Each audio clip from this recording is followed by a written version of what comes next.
로마서 14장을 소개합니다. 로마서 14장, 15장은 로마서 후반부의 기독교 윤리에 대한 아주 중요한 내용들이 소개가 되고 있습니다. 특별히 교회 안에서 우리 교회가 분란을 겪고 또 많은 논쟁을 이렇게 겪는 문제들이 교리적인 문제도 있지만 또 교회 정치적인 또 이러한 교회의 이러한 윤리적인 또 이런 문제들을 과연 어떻게 해석하고 적용할 것인가에 대한 또 많은 그런 또 논의 속에서 또 자칫 또 큰 논쟁이 벌어지기도 하고 이러는 것을 보게 됩니다. 이럴 때에 과연 성경에 자세하게 기록되어 있지 않는 우리 기독교 윤리와 관련된 구체적인 그러한 상황들에 대해서 문자적으로 성경에 이렇게 구체화되어 있지 않는 이런 부분들을 과연 우리 신자들은 또 각 교회는 과연 어떻게 그것을 해석하고 적용할 수 있는 것인가? 또 오늘날 현대의 다양한 또 여러 가지 기독교 윤리의 또 이런 세부적 규칙과 내용들을 과연 성경에는 문자적으로 없는데 이 부분을 우리가 어떻게 적용하고 또 해석해낼 것인가 이런 부분에 대해서 이제 성경 말씀을 기본으로 하면서도 구체적인 그런 윤리의 이러한 또 선택과 세부적인 그러한 상황들을 과연 교회는 또 그 교단은 또 큰 기준 아래에서 또 각 개인은 또 각각 자신의 삶에 또 이러한 그 작은 기준 안에서 어떻게 또 이렇게 결정해야 될 것인가. 또 그리고 나와 다른 그러한 또 결정을 한 사람들하고는 또 어떻게 또 우리가 그 해석을 이해하고 적용해야 되는 것인가. 또 우리의 교단과 또 다른 결정을 한 그런 또 다른 그런 또 이런 개혁주의 교단들을 하고는 다른 교단들하고는 어떻게 또 이 해석에 대한 차이들을 또 이해하고 또 그것을 또 교회 현장에 적용해야 될 것인가. 이렇게 교회의 이러한 아주 중요한 윤리 선택 문제와 관련해서 성경에 명백하게 이렇게 금지하고 또 명령하고 있는 것도 있지만 또 어떤 면들은 성경이 명백하게 문자적으로 이렇게 말하지 않고 있는 부분들에 대해서는 과연 그럼 우리는 그걸 어떻게 활용하고 적용할 수 있는 것인가에 대한 아주 중요한 원리들을 제공하고 있습니다. 그래서 기독교 윤리의 아주 중요한 그 원칙과 원리들을 또 14장, 15장에서는 또 소개하고 이것은 통상 우리가 교회법의 원리라고도 이렇게 표현하는 그러한 또 교회 정치 원리에 해당이 되는 또 그러한 내용이기도 합니다. 웨스민스터 이렇게 1장 6항에 보게 되면은 그 성경 해석과 관련해서 아주 중요한 표현이 있는데요. 3대 해석 법칙이라고도 이렇게 표현하는 문자적 그러한 적용. 그래서 성경 전체적인 그러한 그 계획은 성경 안에 분명히 나타나 있으며 또 두 번째는 바르고 필연적인 그런 결론을 통해서 성경에서 추론할 수 있다. 두 번째는 추론의 법칙입니다. 성경 문맥 전체 아래에서 전면에 나타나지는 않지만 내용으로서 그렇게 가르치는 그러한 추론의 원칙이 있습니다. 또 세 번째는 바로 이 세 번째 해당이 되는 것이 이 교회법을 적용하는 아주 중요한 원리입니다. 우리는 하나님께 대한 예배와 교회 정치와 사람의 행동과 사회적 공통 규범에 관한 여러 가지 상황들이 있다는 것도 인정한다. 이런 상황들도 항상 순종해야 할 말씀의 일반 법칙에 따라 본성의 빛과 그리스도인의 신중한 사려 분별을 통해 규정한다. 라고 이렇게 예배와 또 교회 정치 또 우리 성도들이 살아가는 또 일반적인 그러한 행동과 사회 규범과 관련해서 또 뭔가를 이렇게 성경적 이러한 또 적용을 해줘야 되는데 성경은 그것을 문자적으로 이렇게 또 추론의 원리로 내용상으로 이렇게 가르쳐 주기도 하지만 또 어떤 부분들은 침묵하고 있는 그러한 또 내용들이 있습니다. 이럴 때에 그 침묵하고 직접적으로 말하지 않는 그러한 부분들은 적어도 이렇게 말씀의 기본 원리를 벗어나지 않는 범위 내에서 본성의 빛, 일반은 종 차원에서 인간의 이성적이고 합리적인 그러한 판단을 따라서 또 두 번째는 기독교인의 사려 분별을 또 이렇게 잘 조화를 맞춰서 그렇게 결정하면 된다라고 이렇게 말하고 있습니다. 그러니까 본성의 빛과 기독교인의 사려 분별을 통해서 교단적인 그러한 중요한 정책들은 교회법을 통해서 그렇게 결정하는 것이고요. 또 각 개교회의 또 이러한 중요한 부분들은 또 교회의 각 그 규정을 통해서 결정하는 것이고요. 또 각 개인의 그러한 결정들은 개인의 가정 안에서 결정하면 되는 것입니다. 그럴 때에 이러한 모든 부분들에 대해서도 다른 교단은 다르게 결정했을 때 또 얼마든지 그걸 우리가 존중할 수 있는 것입니다. 왜냐하면 이것은 좀 더 비본질적인 그러한 그 주제들에 대해서 그 각 교단과 그 각 교회가 어떤 그 선택과 결정을 할 것인가에 대한 그런 문제라는 것이에요. 이걸 우리가 아디아포라라고도 이렇게 또 표현하고 중립적인 문제들 이렇게 표현합니다. 그래서 양심의 자유 선택에 맡길 수 있는 이런 주제들이 있다라는 거예요. 그래서 성경에는 금하지도 않고 또 이렇게 적극적으로 이렇게 명령하지도 않는 침묵하는 그런 주제들이 있습니다. 그럴 때에 그런 부분들은 얼마든지 양심의 그 자유 판단 속에서 하나님의 말씀을 벗어나지 않는 그 범위 내에서 얼마든지 그렇게 자유 선택 아래 또 그 공동체의 질서 아래서 교회법으로 규정하고 그러면 그 교단은 그 교회법 아래에서 그걸 지켜가면 성경적 원리가 되는 것입니다. 이렇게 14장, 15장은 특별히 이제 먹는 것에 대한 문제, 또 절기를 지키는 교회의 이러한 여러 가지 행사들, 또 의식들 이런 부분과 관련해서 어떻게 과연 우리는 결정해야 될 것인가, 또 우리의 교단의 결정과 다른 교단의 결정을 우리가 어떻게 서로 조율해야 되는 것인가, 우리의 결정 외에는 다 잘못됐다라고 말해야 되는가, 또 아니면 다른 교단의 결정을 우리가 어떻게 수용해 줄 수 있는 것인가, 그러니까 이러한 그 다양성에 대한 특별히 비본질적인 부분에 대한 것에 있어서 이러한 다양성의 원리들을 상호 존중하고 협력하는 이런 원리들을 터득하지 못하게 되면 자칫 성경 해석의 이러한 논쟁의 이러한 부분들이 성경의 근본적인 것이 아닌 부분들에 결국 논쟁하다가 교단이 갈라지고 교회가 갈라지고 또 성도들끼리도 끊임없이 자신의 선택과 남의 선택을 끊임없이 정죄하면서 싸우게 되는 또 이런 아주 극단적인 대립의 갈등에 또 이러한 형태가 발생할 수 있음을 성경은 엄히 경고합니다. 그래서 본질적인 신앙의 교리 규범과 또 이러한 내용들은 반드시 우리가 지켜가야 되는 그런 핵심 규정입니다. 그러나 성경이 명백하게 언급하지 않는 비본질적인 이런 부분들에 있어서는 얼마든지 다양성이 좀 더 이렇게 열려 있고 그런 부분들은 서로를 사랑하고 다른 교단과 타인의 의견을 함께 존중하는 내 의견만 꼭 옳다고 주장하는 게 아니라 서로의 의견을 존중하면서 그렇게 각 교단의 교회법을 통해서 또 양심의 자유 판단을 통해서 본성의 빛과 기독교인의 신중한 사려 분별 아래에서 그렇게 결정하면 된다라는 것입니다. 그러니까 예를 들면 그런 것입니다. 주일 성수에 있어서 우리가 주일을 지켜야 된다는 것은 그것은 규정적인 그런 하나님의 명시적인 아주 분명한 교리이죠. 그러나 그 주일 예배를 몇 시에 드려야 될 것인가? 이건 바로 중립에 대한 문제입니다. 또 이거는 양심의 자유 원리 속에 맡겨져 있는 것이에요. 이거는 교회법에서 정하는 것입니다. 그래서 10시에 예배 드릴 수도 있고 9시에 예배 드릴 수도 있고 또 오후 예배를 몇 번 드릴 것인가 또 오후 예배를 몇 시에 드릴 것인가 이런 부분들은 얼마든지 중립에 해당이 된다라는 겁니다. 또 교회 예배 초소를 어디다 마련해야 될 것인가 이런 부분들도 역시 성경에는 이렇게 명시적으로 교리적으로 그거를 규정하고 있지는 않습니다. 이렇게 기독교 윤리와 관련해 있어서 예배와 정치와 또 기독교인의 이런 생활 사회의 이런 그 삶의 행동들에 있어서 분명히 본성의 빛 이성적인 그러한 판단 과 또 기독교인의 사려 분별 아래에서 하나님의 말씀을 벗어나지 않는 범위 내에서 얼마든지 서로 합의해서 서로 상식적인 선에서 그렇게 결정하면 되는 것이고 그러한 결정들을 서로 존중하면서 그렇게 또 신앙생활을 해나가야 서로 싸우지 않게 된다라는 것입니다. 오늘 우리 시대는 사도들처럼 직통계시를 받는 그런 시대가 아닙니다. 그렇기 때문에 모두가 다 성경을 해석하는 그러한 해석의 이러한 또 적용을 해나가는 그러한 형편이기 때문에 내 해석만이 절대적으로 맞다라고 이렇게 함부로 이렇게 강조를 하게 되면 결국 다른 모든 사람들을 나와 다른 생각을 가진 사람들을 적으로 돌리는 이런 일이 벌어질 수 있다라는 것입니다.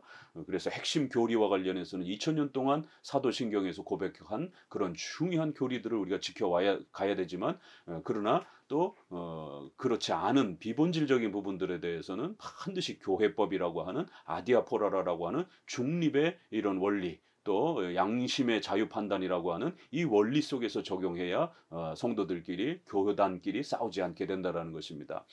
우리가 그 유명한 사도행전 15장 마지막 2차 선교 마지막 구절에 2차 선교 여행이 바울과 바나바가 이제 계획하고 출발을 하는데 바로 그 어린 마가를 1차 선교 여행에서 중간에 힘들어서 돌아간 이 마가를 다시 데리고 가야 되나 말아야 되느냐와 관련했을 때 바울은 안 된다. 지도자가 그렇게 자꾸 이랬다 저랬다 하면 안 되기 때문에. 그러나 바나바는 젊은 사람에게 한 번 더 기회를 주자.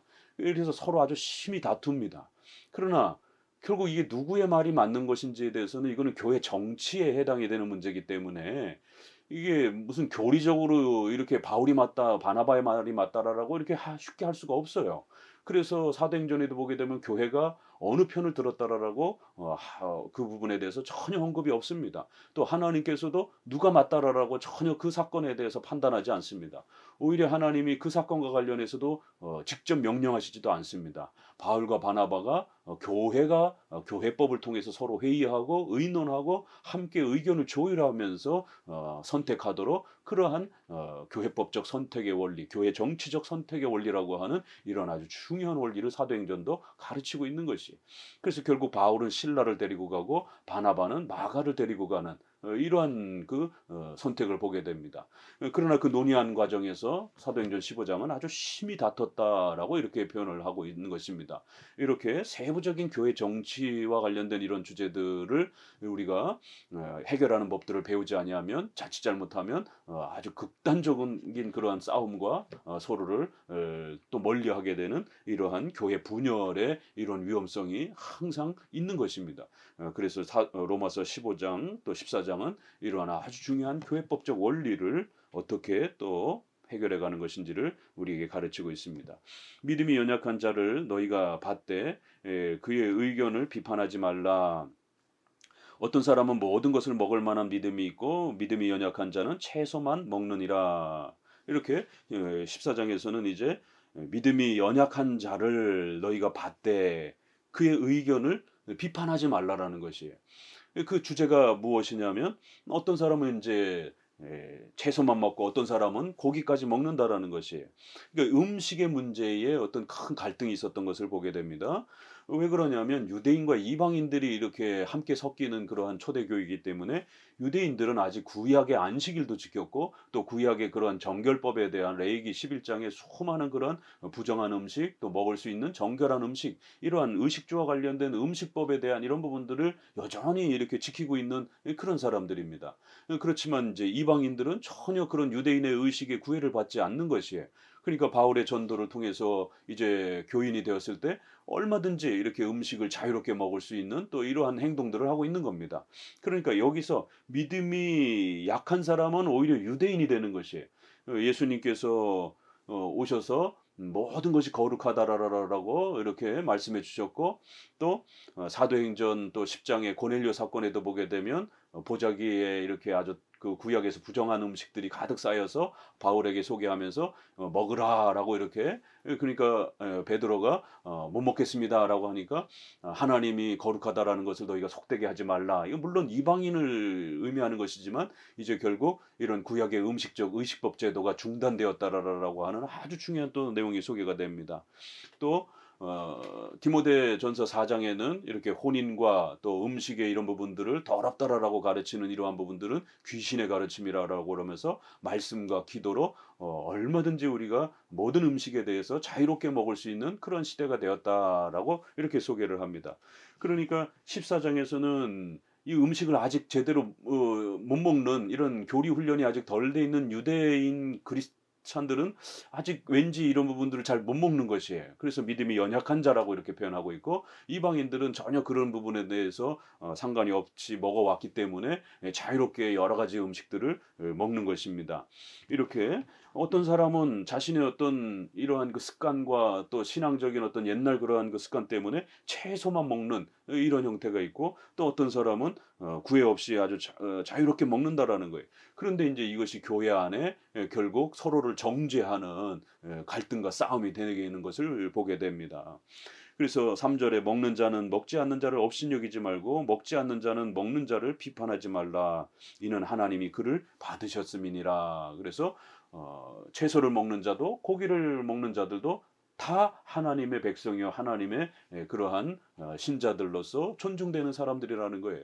그런데 이 음식을 이제 유대인들이 피해왔던 이 음식을 계속 피해야 되는지 또 이거를 자유롭게 먹어야 되는 것인지 이런 부분에 대해서 과연 어떻게 선택할 것이냐라고 했을 때 하나님께서 그 모든 사람들을 다 받으셨다라고 하는 그렇기 때문에 음식에 대한 이런 부분들은 더 이상 구애받지 않는다라고 하는 그럼에도 불구하고 유대주의적인 그러한 전통에서 살았던 분들이 유대인들이 아직은 이렇게 초대교회의 신약의 교회로 들어왔어도 옛날 습관들을 한꺼번에 다 정리를 못하고 또 이렇게 그 옛날의 구약의 율법의 규정들을 이렇게 지키면서 또 신앙생활하고 있을 때 그들의 연약함을 너무 무시하거나 또 한꺼번에 고치라라고 요구하지 말고 그들이 점차적으로 고쳐나갈 수 있도록 그런 어떤 배려와 이해가 있어야 된다라는 것이에요. 자, 그러면서 이제 이런 부분들이 5절에 어떤 사람은 또 이 날을 저 날보다 낮게 여기고 어떤 사람은 모든 날을 같게 여기나니 각자 자기 마음으로 확정할지니라. 여기도 보니까 두 번째는 절기에 대한 문제입니다. 여러 절기들이 구약에는 이렇게 소개가 되죠. 그 절기들을 따라서 성전에서 아직도 예배드리는 그러한 유대인들의 그런 습관을 가지고 있는 분들이 계시는 것이에요. 또 사도행전에 보게 되면 사도들도 여전히 성전에 가서 이렇게 또 예배도 드리고 또 개인의 가정에서도 또 예배를 드리고 또 안식일 날도 예배도 드리고 또 주일 날도 예배를 드리고 유대인 중에서 기독교 신자가 된 분들은 그 구약의 그러한 그 의식의 이러한 부분들을 여전히 이렇게 행하고 있는 것을 보게 됩니다.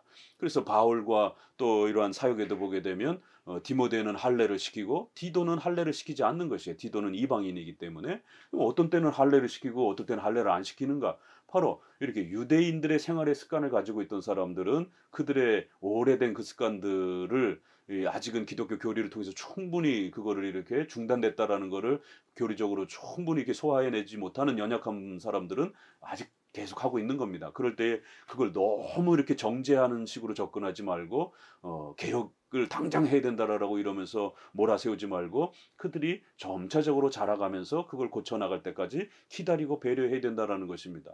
그러니까 이제 이런 문제들이 오늘날 우리 개혁주의 안에 발생이 됩니다. 그래서 개혁주의를 표방하지만 아주 엄격하게 아주 무섭게 이렇게 아주 당장 아주 세게 이렇게 개혁을 요구하는 하이퍼 칼비니즘이라든가 또 이러한 그 극단적인 또 이런 회개와 경건을 강조하는 또 이러한 경건주의적인 또 이러한 분들의 모습 속에서 결국 개혁의 이러한 그 목표를 당장 이뤄야 되고 또 완벽하게 이뤄야 되고 철저하게 이뤄야 된다라고 이렇게 생각하면서 자기들만큼 개혁하지 못한 사람들에 대해서 막 정죄하고 막 그 부분에 대해서 신앙이 연약한 것처럼 막 배도자인 것처럼 막 이렇게 서로 싸우게 되는 예배의 이러한 부분과 관련해서 또 교회 정치와 관련해서 아주 심각하게 그 개혁의 어떤 수준을 가지고 그만큼 이르지 못한 동료들을 아주 세게 비판하는 그러면서 이렇게 그걸 배려하는 사람들을 오히려 이렇게 느슨하다라고 중립주의자들이라고 이렇게 비판하면서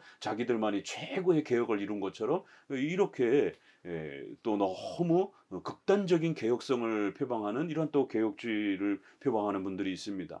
바로 로마서에서는 그러한 부분들에 대해서 조심하라라고 이렇게 경고하는 것을 보게 됩니다. 각각 자기 마음으로 확정할지니라. 이러기 때문에 이런 부분에서 각 개인의, 각 교회의, 각 교단이 이러한 비본질적인 부분과 관련해서 어떤 선택을 했을 때 그러한 선택들은 특별히 분명한 교리적인 이러한 그 부분이 아니라면 비본질적인 이러한 중립적인 이런 주제에 해당이 된다라면 그건 얼마든지 각 교단에 각자가 그렇게 양심의 자유 속에서 선택할 수 있는 자유가 있는 것입니다. 그러니까 하나님의 말씀을 따라 문자 그대로 모든 것을 다 적용하고 모든 것을 다 개혁해야 되는 이런 방식이 온전한 개혁주의가 아닙니다. 성경은 두 가지를 우리에게 제시를 합니다. 하나는 교리적으로 명시적으로 추론적으로 아주 명백하게 명령하고 금지하는 내용들이 있어요. 그러나 비본질적인 좀 더 중립적인 이러한 그 주제들과 관련해서는 이렇게 또 양심의 자유 속에서 얼마든지 각자 자유 선택을 할 수 있도록 그렇게 열어둔 주제들도 있는 것입니다. 그럴 때 이제 이러한 극단적 개혁을 강조하는 분들은 중립적인 것이 없다. 오직 성경대로만 우리는 해야 된다. 오직 성경대로만 개혁하면 된다. 그러니까 이 성경에 어디 있어? 또 성경에 우리는 성경대로만 한다. 이런 어떤 주장을 잘못 이해를 해서 결국 모든 그러한 그 정치와 생활과 이런 부분들을 성경에 있는 글자 중심의 문자 중심의 이렇게 적용의 형태를 그거를 진정한 개혁으로 이렇게 오해하는 분들이 계시는 것이에요. 그건 자칫 잘못하면은 극단적 문자주의로 표방 이렇게 치우칠 수 있는 것임을 조심하셔야 됩니다. 이렇게 웨스민스터도 분명히 3대 해석 법칙 중에 세 번째는 양심의 자유, 본성의 빛 아래에서 선택할 수 있는 그런 선택의 자유가 있다라고 소개하고 로마서 14장에서도 각각 자기 마음에 확정한 대로 이런 음식을 먹을 것인지 또 이런 날들을 어떻게 선택할 것인지 또 이런 생활 속에서의 문화와 관련해서 또 우리의 삶 속에서 이런 주제들을 성경이 명백하게 금지하지 않는 이런 주제들을 과연 내가 어떻게 선택할 것인지 각자 자기 마음에 확정하라는 것이에요. 이건 굉장히 놀라운 그러한 방향입니다. 우리는 하나님의 말씀대로 살아야 됩니다. 이건 원칙론이에요. 그렇지만 그 하나님의 말씀대로 살아간다는 그 의미를 성경에 어디 있어? 그리고는 문자 그대로 이런 의미로 이렇게 오해한다라면 그건 종교개혁의 오직 성경의 원리가 아닌 것입니다. 이렇게 성경의 기본 원칙, 그다음에 그 성경이 적용되어지는 또 그러한 적용의 방향, 그리고는 또 성경이 구체화하지 않고 있는 그런 부분들에 대해서는 얼마든지 성경에 벗어나지 않는 범위 내에서는 각자 자기 마음에 이렇게 확정하면서 그 말씀을 적용할 수 있는 것입니다. 자, 그러면서 6절에 나를 중히 여기는 자도 주를 위하여 중히 여기고 먹는 자도 주를 위하여 먹으니 결국 각각 다 그런 선택들을 하는 사람들은 다 하나님 앞에 성경 중심으로 살아가려고 그런 선택들을 한다라는 거예요. 그럼 이쪽은 무슨 뭐 비성경적 선택을 한다라는 그렇게 생각하면 안 되는 거예요. 저쪽에서 봤을 때 그런 것이지만 각자 다 그 열심들은 하나님의 말씀에 순종하려고 하나님의 뜻에 따라 살려고 그런 선택들을 하는 것입니다. 그렇기 때문에 이런 부분에서 우리가 서로 존중해 줘야 될 다양성이 있다라는 것을 꼭 명심하셔야 됩니다. 먹는 자도 주를 위하고 먹지 아니하는 자도 그렇게 주님께 감사하면서 그렇게 선택하는 것이다라는 것이에요. 8절 우리가 살아도 주를 위하여 살고 죽어도 주를 위하여 죽나니 그러므로 사나 죽으나 우리가 주의 것이로다. 그렇기 때문에 하나님 앞에서 의롭게 되어지고 하나님의 백성이 된 자들은 이런 근본적인 신앙의 원칙에 있어서 의롭게 되고 또 세례교인이 되고 또 유형교회의 신자가 된 분들은 하나님의 백성들이라는 것이에요. 그러면 그 사람들이 각자의 삶 속에서 이런 의식주와 관련된 좀 더 성경에 문자적으로 추론적으로 명시되지 않는 이런 부분들을 각자 삶 속에서 선택해야 될 때는 반드시 그건 각자의 양심에 맞게 선택하면 되는 겁니다. 여러분 생각해 보세요. 김치찌개를 먹을 것인지 된장찌개를 먹을 것인지 그게 성경에 어디 있습니까? 그건 각자의 양심의 선호에 따라서 선택하면 되는 것이에요. 그런데 이제 여기에서 신비주의자들은 하나님의 음성을 들어봐야 된다. 이제 이렇게 가는 것입니다. 그러니까 이렇게 생활에 가장 가벼운 이런 그 주제들도 그렇고 또 가족들이 어디를 가야 할지 말아야 될지 이럴 때도 그거는 양심의 자유 속에 선택하면 되는 것이에요.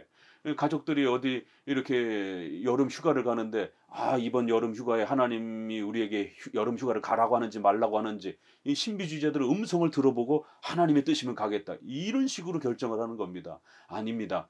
이런 휴가와 같은 이러한 그 일상적인 이런 주제들은 주의를 어기는 그런 문제가 아니라면 주일날 놀러 가는 게 아니라면 주중에 얼마든지 가족들이 휴가를 가는 것이면 재정의 형편에 따라서 또 각자의 일터의 그 형편에 따라서 양심의 자유 속에서 그렇게 이성적이고 합리적으로 판단하는 것입니다. 그러니까 이제 14장, 15장은 이성적이고 합리적으로 판단하는 이러한 것에 대해서 너무 두려워하지 말라라는 것입니다. 우리 개혁주는 일반 은총을 존중하고 일반 계시, 일반 사회 문화와 자연 역사를 통해서도 하나님은 하나님의 뜻을 가르쳐 주시는 것이에요. 그리고는 성경을 통해서 또 하나님의 뜻을 가르쳐 주시는 것입니다. 이 두 개가 우리 크리스찬 모두에게 하나님의 뜻을 가르쳐 주는 소중한 계시의 원리입니다. 그래서 일반 계시라고도 하고 특별 계시라고도 이렇게 표현하는 거예요. 그래서 이 일반 계시는 반드시 하나님의 말씀을 벗어나지 않는 범위 내에서 그렇게 사용하면 되는 것입니다. 이 신비주의자들은 그걸 전부 다 직통 음성을 듣고 따라가려고 하는 거고, 또 로마 가톨릭이라든가 이런 데는 한 개인이 이렇게 성경에도 없는 그런 부분들을 지나치게 율법주의적으로 이렇게 명령하고 맹종 맹신을 요구하는 이런 방식입니다. 그럴 때 우리 장로교는 교리적으로 본질적이 아닌 부분에 대한 비본질적인 것은 분명히 이렇게 교단적으로 중요한 주제들은 교단적으로 교회법 아래에서 정하면 되는 것이고, 각 개인에 해당이 되는 것은 개인의 양심의 자유 속에서 결정하면 되는 것입니다. 그렇기 때문에 여러분의 형편과 그 상황을 보고 가장 유익한 것을 이성적이고 합리적으로 가족들하고 의논해서 결정하면 그게 하나님의 뜻인 것이에요. 이러한 부분들을 두려워하면 안 됩니다. 여러분이 택시를 타고 갈지 버스를 타고 갈지 하나님의 음성을 듣고 결정하겠다? 아닙니다. 우리 장로교인들은 늦었으면 택시를 타고 가시는 것이 그건 이성적인 판단인 것입니다. 이렇게 본성의 빛, 이성적 판단을 하나님이 일반 계시를 통해서 사용하신다라는 겁니다. 자, 10절 내가 어찌하여 내 형제를 비판하느냐 어찌하여 내 형제를 업신여기느냐. 그래서 우리가 이러한 주제들을 가지고 너무 내 해석만 맞고 이것만이 성경적이다 이렇게 하면서 싸우기 시작하게 되면 결국 다른 해석을 하는 교회와 교단과 다른 성도들을 갖다가 정죄하고 싸우게 되는, 업신여기게 되는 이런 아주 심각한 일이 벌어진다라는 거예요. 실제로 교회 현장에서 개혁주의 안에 이런 일들이 상당히 많습니다. 그러니까 오히려 복음주의권 내에서는 이렇게 교리를 많이 배우지 않고 성경 해석에 집중하지 않다 보니까 오히려 그들은 다른 것 갖고 싸우는데, 오히려 이 개혁주의권 내에서는 성경 해석과 교리를 많이 배우다 보니까 바로 이런 부분에서 실수를 많이 하는 거예요. 너무 개혁하려고 하다가 모든 것을 교리적인 개념으로 이렇게 접근하다가 비본질적인 양심의 자유 속에 선택할 수 있는 것까지 끌어다가 이렇게 본질적 교리로 이렇게 강조를 하게 되면 결국 싸움이 벌어지게 되고 또 다른 율법주의가 결국 되어지는 것입니다. 자, 11절 기록되었으니 주께서 이르시되 내가 살았노니 모든 무릎이 내게 꿇을 것이요 모든 혀가 하나님께 자백하리라 하였느니라. 이러므로 우리가 각 사람이 자기 일을 하나님께 짓고 하리라. 이렇게 보세요. 결국 다시 한번 또 강조하죠. 각자 하나님 앞에 자기가 어떤 선택을 했는지, 왜 그런 선택을 했는지에 대해서 결국 그 선택의 결과에 대해서 모두 다 하나님 앞에 판단을 받을 것이다라는 거예요. 그거는 상대방에게 판단을 받는 게 아닙니다. 그거는 하나님 앞에서 고유하게 그렇게 그가 어떤 순수한 마음 속에서 아니 또 악한 마음 속에서 그런 결정을 내렸는지 모두 하나님 앞에서 판단받으면 되는 것이지, 그거를 일일이 교회법으로 정할 수도 없고 또 성경에 일일이 그것이 나와 있지도 않고, 그럼 성경에 나와 있지도 않는 그러한 그 주제를 내용을 그걸 어떻게 이게 성경적이다라고 상대방에게 요구할 수 있겠습니까? 그렇게 되면 로마 가톨릭의 맹종 맹신의 형태로 또 위험해질 수 있는 것입니다. 그렇기 때문에 오늘 이 14장에서 이제 각자 자기 마음대로 확정할지니라, 또 각자 자기의 판단은 결국 하나님 앞에서 판단받을 것이다. 또 믿음이 연약한 자를 함부로 우리가 업신여기거나 조롱하거나 이렇게 하지 말고 서로의 그러한 신앙의 정도와 수준을 배려해주고 또 그 성도가 자라가도록 시간을 기다려주는 이러한 교회법적 질서 아래서 이렇게 교회법을 사용할 줄 알아야만이 교회가 더욱 단단해진다라고 이렇게 권면하고 있는 것입니다. 오늘은 이렇게 12절까지 기독교 윤리와 관련해서 교회법적 원리 또 양심의 자유 원리라고 하는 부분을 소개해 드렸습니다. 감사합니다.